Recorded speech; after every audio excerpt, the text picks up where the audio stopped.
mikroptan milyon defa güdretlik.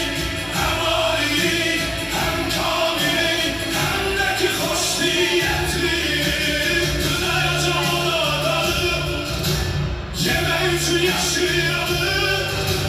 Öz şiirinde özü boyda artık çeki taşıyanı.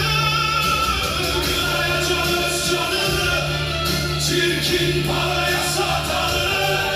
Çoklu servet yılmak için hala haram katanı. Göstereceğim doğma halda saadete giden yolu. Koy ayırsın azmış beşer halsa haram solu.